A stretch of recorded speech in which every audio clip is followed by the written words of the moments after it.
Hey guys, welcome back to another video. और भाई आज है अपने पास Maruti Grand Vitara alpha plus strong hybrid. ये फीचर एंड स्पेसिफिकेशन वाली वीडियो होने वाली है, ठीक है। जिसको भी अगर ओनरशिप रिव्यू वगैरह देखना है वो मैंने पहले ही अपलोड कर दिया, तो आप लोग जाके देख सकते हो। बाकी मैं डिस्क्रिप्शन में लिंक दे दूंगा और कॉमेंट में भी पिन कर दूंगा। तो शुरुआत करते हैं इसकी एक शोरूम प्राइस से।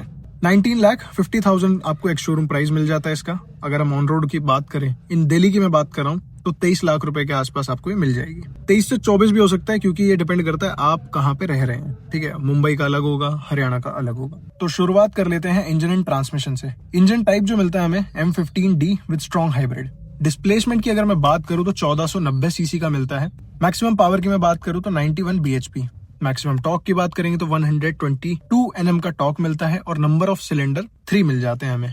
हाँ, माना कि यार देखो 1400 मतलब 1500 सीसी के आसपास इंजन हो गया है, पर फिर भी उसमें 3 सिलेंडर इंजन मिल रहा है। तो भाई मैं ये बोलूंगा कि इसमें कोई मेरे को ऐसा परफॉर्मेंस लैग नहीं लगा कि बहुत ज्यादा स्लो भग रही, क्योंकि मैंने पर्सनली खुद कार ड्राइव करी थी, तो मेरे को ऐसा इंजन में कोई परफॉर्मेंस वगैरह लैग वगैरह ऐसा कुछ नहीं लगा। और बाकी वॉल्स पर सिलेंडर की बात करें तो वो 4 है। ट्रांसमिशन ऑटोमेटिक में है। गियर बॉक्स की बात करें तो ECVT, मतलब इसमें मोटर भी है क्योंकि स्ट्रॉन्ग हाइब्रिड है, और बाकी इंजन भी है। फ्रंट व्हील कार है। और बाकी अब हम आ जाते हैं फ्यूल एंड परफॉर्मेंस पे। फ्यूल टाइप की बात करें तो पेट्रोल है। पेट्रोल माइलेज की बात करें तो 27.97 की बात कर रहे हैं यहाँ पे, पर इससे ज्यादा आपको एवरेज मिल जाएगी एज पर ओनरशिप रिव्यू। उन्होंने मेरे को बताया कि उन्हें ज्यादा माइलेज भी मिली है। ये डिपेंड करता है कि आप गाड़ी चला कैसे रहे हो। पेट्रोल टैंक कैपेसिटी की बात करें तो 45 लीटर्स। हाईवे पे जो माइलेज है वो 22 के आसपास मिल जाएगी। सेकेंडरी फ्यूल टाइप मतलब वही हाइब्रिड है, तो इलेक्ट्रिक। हाइब्रिड गाड़ी के अंदर यही है, कभी वो पेट्रोल पे चलेगी और कभी वो अपनी बैटरी पे चलेगी। तो अब हम आ जाते हैं सस्पेंशन, स्टीयरिंग और ब्रेकिंग पे। फ्रंट सस्पेंशन की बात करें तो मैकफेरसन स्ट्रट सस्पेंशन मिलते हैं। रेयर में हमें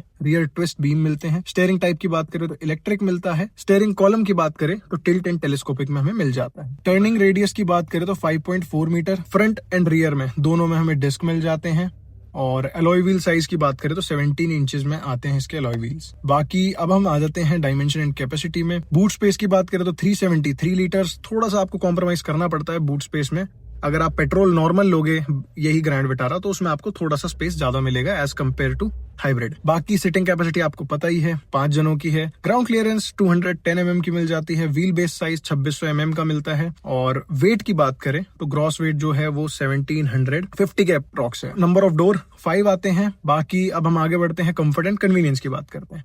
पावर स्टीयरिंग हमें मिल जाता है। एयर कंडीशनर मिल जाता है। Heater, height adjustable driver seat, ventilated seats मिलती हैं। हाइट एडजस्टेबल जो ड्राइवर सीट है वो मैनुअली मिलती है। ये मैं आपको बता रहा हूँ क्योंकि ये एक चीज होती है ना, ऐसा लगता है कि भाई ऑटोमेटिक होगी, शायद वहां पे बटन होंगे, हम प्रेस करेंगे तो उससे एडजस्ट होगी। नहीं, वहां पे प्रॉपर आपको मैनुअली करनी पड़ेगी। इतनी महंगी गाड़ी है, मेरे को सच बताऊं ना, इतनी महंगी गाड़ी में यही चीज मेरे को थोड़ी एक बेकार लगी कि आपने एटलीस्ट ड्राइवर की सीट तो मैनुअली एडजस्ट करने के लिए नहीं देनी थी। तो बाकी automatic climate control, accessory power outlet, trunk light, vanity mirror, rear reading lamp, adjustable headrest, rear seat armrest, height adjustable front seat belts, rear AC vents, cruise control, parking sensor जो हमें रियर में मिल जाते हैं, real time vehicle tracking, और 60-40 का split मिल जाता है हमें सीट में। फोल्डेबल रियर सीट मिल जाती है हमें 60-40 स्प्लिट में। कीलेस एंट्री मिल जाती है। इंजन स्टार्ट स्टॉप बटन मिल जाता है। वॉइस कमांड है। पेडल शिफ्टर इसमें नहीं आते। रियर USB चार्जर मिल जाता है। आर्मरेस्ट मिल जाता है विद स्टोरेज। और गियर शिफ्ट इंडिकेटर वगैरह कुछ नहीं है इसमें। ग्लोव बॉक्स लाइट के साथ मिलता है। आइडल स्टार्ट स्टॉप सिस्टम है। ऑटोमेटिक हेडलैम्प्स है। फॉलो मी होम हेडलैम्प है। सनग्लास होल्डर मिल जाता है हमें। सो अब ये थी कंफर्ट एंड कन्वीनियंस की बात। अब हम आगे चलते हैं और अब हम आ जाते हैं इंटीरियर में। तो टेकोमीटर मिलता है, ग्लोव बॉक्स मिलता है, डिजिटल ओडोमीटर मिलता है, डुअल टोन डैशबोर्ड मिलता है, जो कि मेरे को एक थोड़ा अच्छा लगा कि इनका जो कलर कॉम्बिनेशन है वो काफी अच्छा है, ठीक है। डिजिटल क्लस्टर मिल जाता है 7 इंचेस का। और जो लेदरेट यूज किया है ना इसमें, ये थोड़ा प्रीमियम लगता है, बट आपको पता है मारुति का इंटीरियर कैसा होता है प्लास्टिक का। अब हम आगे बढ़ते हैं एक्सटीरियर में। एडजस्टेबल हेडलैम्प्स वगैरह जैसे हमने बात कर ली। रियर विंडो वाइपर है, रियर विंडो वॉशर है। व्हील कवर नहीं मिलेंगे क्योंकि भाई अलॉय व्हील आती हैं। रियर स्पॉइलर मिल जाता है। Outside rear view mirror turn indicator मिलता है। इंटीग्रेटेड एंटीना मिलता है और प्रोजेक्टर हेडलैम्प्स मिलते हैं। हेलोजन लैंप्स नहीं मिलते क्योंकि भाई आपको बता दिया। रूफ रेल मिल जाती है हमें। शार्क फिन एंटीना मिलता है। पैनोरामिक सनरूफ मिल जाती है। बूट ओपनिंग जो है वो मैनुअली है। और पेडल लैंप्स मिल जाते हैं आपको।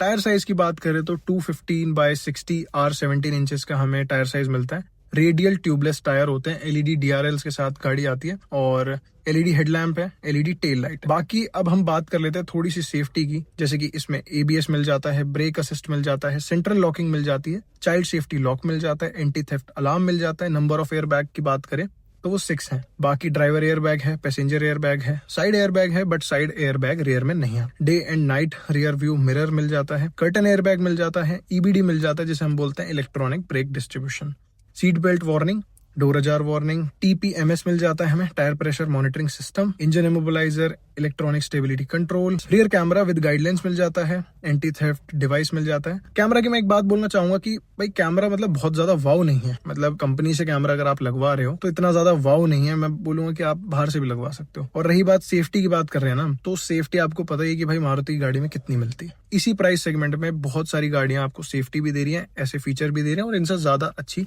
परफॉर्मेंस भी दे रही है। तो बाकी अब हम बढ़ते हैं आगे। एंटी थेफ्ट डिवाइस है, स्पीड अलर्ट है, speed sensing auto door lock है, ISO fix child seat mounts है, हेड्स अप डिस्प्ले है। और हेड्स अप डिस्प्ले का मेरे को ऐसा यूज नहीं लगा। मैं एक चीज बोलना चाहूंगा कि अगर मारुति या फिर कोई भी गाड़ी हेड्स अप डिस्प्ले पे प्रॉपर तरीके से मैप दिखा देना कि आपको राइट मुड़ना है, लेफ्ट मुड़ना है, इस तरीके से जैसे मैप कनेक्ट हो जाए, और भाई क्या मस्त मजा आएगा कि भाई शीशे पे आपको दिख रहा है। मतलब मेरे को ऐसा लगा कि यार ये चीज होनी चाहिए। हिल डिसेंट कंट्रोल इसमें नहीं मिलता, हिल असिस्ट मिल जाता है, impact sensing auto door lock unlock मिल जाता है, 360 व्यू कैमरा मिलता है। बट वही मैं बोलूंगा यार, जो क्वालिटी आज की डेट में इतना अपग्रेड हो चुका है ना, ये वही है, मतलब इतनी अच्छी नहीं है इसकी क्वालिटी। और ये गाड़ी जो है 2025 की है, मतलब ऐसे भी नहीं बोलूंगा बहुत पुरानी हो गई, बट ऐसा भी नहीं बोलूंगा कि बहुत नई है, ठीक है। क्योंकि हो सकता है कि अब जो कैमरा क्वालिटी आ रही है, अभी मैंने पोर्शे की एक वीडियो डाली, रील देखना, रील नहीं शॉर्ट वीडियो देखना, उसमें जाके देखना, मैंने पोर्शे में डाला, काइन थी वो, काइन जीटीएस, उसके कैमरा की क्वालिटी भी देखो भाई, इतने मतलब 1.5-2 करोड़ से ऊपर की गाड़ी में, मतलब उन्होंने जो ली है वो ऑन रोड उनको 2 के आसपास पड़ी, 2 करोड़ तक की गाड़ी में भी इतना बेकार कैमरा था भाई, क्या बताऊं। मतलब एक्सपेक्ट ही नहीं कर सकता आप इतना बेकार कैमरा हो सकता है। अब हम आ जाते हैं एंटरटेनमेंट एंड कम्युनिकेशन में, जैसे कि रेडियो मिलता है, ब्लूटूथ कनेक्टिविटी मिलती है, वायरलेस फोन चार्जिंग है और जो कि अच्छे से वर्क कर रही थी, टच स्क्रीन मिलती है, टच स्क्रीन का जो साइज है वो 9 इंचेस का है, एंड्रॉइड ऑटो, एप्पल कारप्ले हमें दोनों मिल जाते हैं, यूएसबी पोर्ट्स हैं, 2 ट्विटर्स हैं।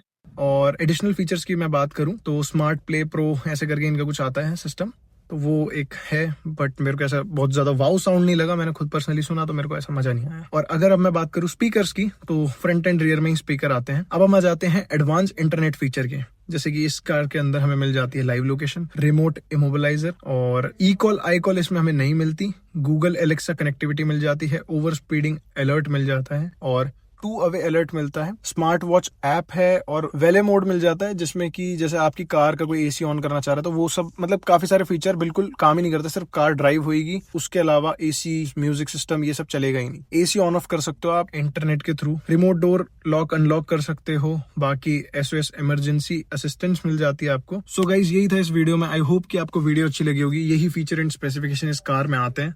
बाकी मैं पर्सनली बोलूंगा कि आप एक बार ओनरशिप रिव्यू देखो, आपको आई बटन पे दिख रहा होगा। ओनरशिप रिव्यू में हर एक चीज की बात हुई है और उसमें जेन्युइनली सारी चीजें दिखाई गई हैं कि कैसी गाड़ी है, क्या ग्राउंड क्लियरेंस अच्छी है, कैसी है, कितनी तेज भाग रही है, कितने स्पोर्ट्स मोड हैं, क्या इकोनॉमी मोड पे कैसी चल रही है। तो उस तरीके से वो वीडियो बनी हुई है और ओनर ने कुछ चीजों में कार को इम्प्रूव करना चाहिए उस प्राइस सेगमेंट में वो भी बताया, और कुछ चीजों में सही है वो भी बताया। जितनी भी मारुति की गाड़ियां आती है ना, मेरे हिसाब से कॉस्ट एफिशिएंट होती है। मतलब आप लॉन्ग टर्म देखोगे तो इनका इंजन तो देखो रिलायबल होता ही है, पर मेन चीज आती है ये माइलेज अच्छी देती है। तो माइलेज ओरिएंटेड कार अगर आप देख रहे हो तो आप you can go with grand Vitara alpha plus strong hybrid, जो भी ये मॉडल है, इस मॉडल में आप जा सकते हो। अदरवाइज अगर आपको परफॉर्मेंस वाली कार चाहिए तो भाई इस प्राइस सेगमेंट में स्कॉर्पियो एन भी आ रही है, समझ रहे हो। क्यों ना हम बड़ी गाड़ी लें, ग्रैंड विटारा, हाई राइडर, ये गाड़ियां भी हैं।